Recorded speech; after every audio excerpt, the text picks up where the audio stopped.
नमस्कार, मैं सोनू जौहरी समीक्षा इंस्टीट्यूट में आपका स्वागत करता हूं। आज हम एमपीपीएससी आए हुए हैं, जहां जो अभ्यर्थी अभी इंटरव्यू दे के बाहर निकले हैं उनसे बात करते हैं किस तरीके से कैसा माहौल रहा इंटरव्यू का। सर, आपका नाम? मेरा नाम उपेंद्र सिंह बागरी है और मध्य प्रदेश के सतना जिले का रहने वाला हूँ। आपका किन के बोर्ड में पढ़ा था सर? मेरा सर का बोर्ड था मेरा। कितने टाइम तक चला आपका इंटरव्यू? मेरा जो इंटरव्यू चला है वो 10 से 12 मिनट चला है। सर, थोड़ा सा बताना चाहोगे किस तरीके से क्वेश्चन है? सबसे पहले तो जब मैं वहाँ पे इंटर किया तो उन्होंने नाम से पुकारा, उपेंद्र जी आइए बैठिए, और मैंने अभिवादन किया सबका। फिर अभिवादन करने के बाद उन्होंने डेप देखा मेरा, जो पुराना डेप है वही जा रहा है अंदर। और फिर उन्होंने बोला अच्छा सतना से हैं आप, तो चित्रकूट के बारे में पूछा। तो मैंने बताया कि चित्रकूट भगवान श्री राम की तपोस्थली रही है, उन्होंने 11 वर्ष वनवास वहाँ बिताया है। फिर इसके बाद उन्होंने चीज़ें दूसरे को फॉरवर्ड कर दिया। और मेरा जैसे गैप हुआ है 2005 के बाद मैंने कंटिन्यू पढ़ाई नहीं कर पाया था, तो गैप से प्रश्न किया कि आपने 2005 के बाद 2022 में आपने समाज कार्य से एमए किया है, 2023 में आपने सेट दिया है, फिर ये परीक्षा भी आपने दी है, तो इतना गैप क्यों हुआ? ये प्रश्न मेरा सर ने पूछा था, तो मैंने गैप के बारे में बताया। फिर इसके बाद उन्होंने सब्जेक्ट, डायरेक्ट सब्जेक्ट में जो एक्सपर्ट बैठे थे उनके पास फॉरवर्ड किया। तो उन्होंने यही पूछा कि ये बताइए कि समाज कार्य और समाजशास्त्र में क्या अंतर है, तो मैं इसके बारे में उनको बताया।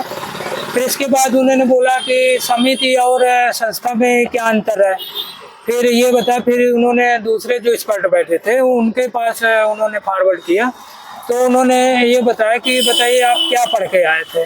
तो मैंने उनको बताया कि सर मैं तो दुर्कीम है, वैसे मैं पढ़ा तो सारी चीज़ है, लेकिन अगर आप कहें तो मैं प्रयास कर सकता हूँ दुर्कीम के बारे में। तो उन्होंने बताया कि दुर्कीम का जो कौन सा सिद्धांत है जो आपको अच्छा आता है, तो मैंने बोला धर्म का सिद्धांत।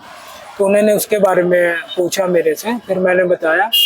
फिर इसके बाद एक मैम बैठी थी, तो उनके पास जो वो भी शायद एक्सपर्ट ही थी, तो उन्होंने मेरे से ये पूछा कि ये बताइए कि इंडियन सोशोलॉजिकल जो थिंकर थे तो कौन कौन से थिंकर हैं, तो नाम बता सकते हैं? तो मैंने बोला हाँ।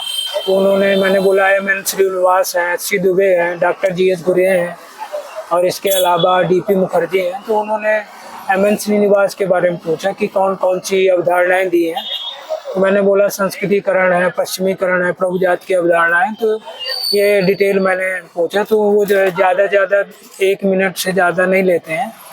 फिर इसके बाद उन्होंने यही पूछा कि ये बताइए, मैम ने भी पूछा कि आपका गैप है, आपने समाज कैसे मैनेज करेंगे स्टूडेंटों को, और आप जैसे प्राथमिक शिक्षक हैं तो प्राथमिक शिक्षक का कौन सा अनुभव है जो आपने कॉलेज में अप्लाई करें, तो इसके बारे में मैंने उनको जानकारी दी।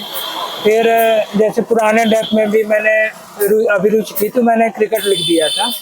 तो क्रिकेट के बारे में भी यही था कि आप कौन से हाथ से खेलते हैं। तो मैंने बोला कि मैडम मैं लेफ्ट हैंडर हूँ और मैं बाएं हाथ से खेलता हूँ। तो कहीं बॉलिंग भी कर लेते हैं? मैंने बोला हाँ दोनों हैं, लेकिन काफ़ी समय से मैं क्रिकेट खेलना नहीं हूँ। बस ये सारे क्वेश्चन हुए हैं। फिर इसके बाद उन्होंने बोला ठीक है आपका इंटरव्यू हो गया है और आप जाइए। करंट अफेयर से ऐसा कोई? करंट अफेयर से कोई भी प्रश्न नहीं हुए हैं, नॉन डेप्थ से ही प्रश्न हुए हैं। मात्र आपका जिले से थोड़ा सा पूछा उन्होंने, और सब्जेक्ट के बारे में। वेस्टर्न थिंकर से कोई क्वेश्चन? वेस्टर्न थिंकर से उन्होंने बोला कि कार्ल मार्क्स जानते हैं आप, मैक्स वेबर, तो दुर्कीम की एक रचना पूछी थी कि धर्म से संबंधित, तो किसमें धर्म का सिद्धांत किसमें दिया है। तो मैंने बताया था elementary form of religious right में दिया है। तो ये पूछा था मैक्स वेबर के सिद्धांत जानते हैं, तो मैंने बोला हाँ सर पता है। और कार्ल मार्क्स के बारे में पढ़ा है? मैंने कहा हाँ सर पढ़ा है, लेकिन उसने उनसे प्रश्न नहीं पूछा उनसे। भारतीय नारियों के बारे में कोई क्वेश्चन आया? नहीं, ऐसा कोई भी प्रश्न नहीं हुआ भारतीय नारी संबंध। और भारतीय जनजातियों के बारे में? नहीं, जनजाति के बारे में कोई किसी प्रकार का कोई प्रश्न नहीं। ग्रामीण समाज और शहरी समाज में ऐसा कोई क्वेश्चन?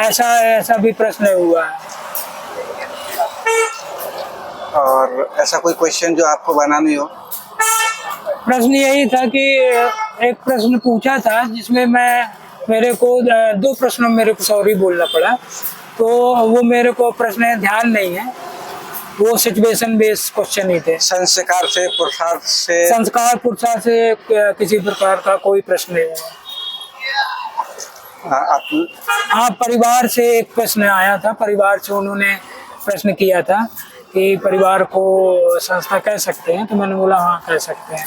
और भारतीय ज्ञान परंपरा से नहीं, कुछ भारतीय ज्ञान परंपरा से भी किसी भी प्रकार का कोई प्रश्न नहीं है। आने वाले अभ्यर्थियों के लिए कुछ बताना चाहोगे? मैं आने वाले अभ्यर्थियों को यही बताना चाहूँगा कि वो अगर मॉक इंटरव्यू नहीं दिया है तो वो जैसे जिनका 17 को है, एक बार मॉक इंटरव्यू दे लें और घबराने की ज़रूरत नहीं है। ज़्यादा डीप नहीं पूछ रहे हैं और करंट से भी कोई प्रश्न नहीं पूछ रहे हैं, लेकिन फिर भी करंट तैयार करते जाएं। और वहाँ पे जाते हैं, माहौल जो रहता है अंदर का बहुत ही नॉर्मल रहता है और ऐसा फील होता है कि परिचित के ही लोग हैं। तो जैसे जब स्टार्टिंग में जाते हैं तो कैसा माहौल रहेगा, तो माहौल एकदम कूल रहता है। आराम से जाइए और इंटरव्यू दीजिए, सब अच्छा होता है। आपको हमारी टीम की तरफ से बहुत बहुत बधाई हो, आपका नाम जल्दी सिलेक्शन लिस्ट में आए, हम यही उम्मीद करते हैं। Thank you. बताना चाहूँगा कि मैं नारायण सर का बहुत बहुत धन्यवाद देना चाहूँगा, क्योंकि मैंने उनका कोर्स लिया था ऑनलाइन, तो उनका भी मार्गदर्शन रहा, तो मैं उनका बहुत बहुत धन्यवाद देना चाहूँगा। Thank you. समीक्षा के लिए जुड़ने के लिए बहुत बहुत धन्यवाद आपके लिए। धन्यवाद।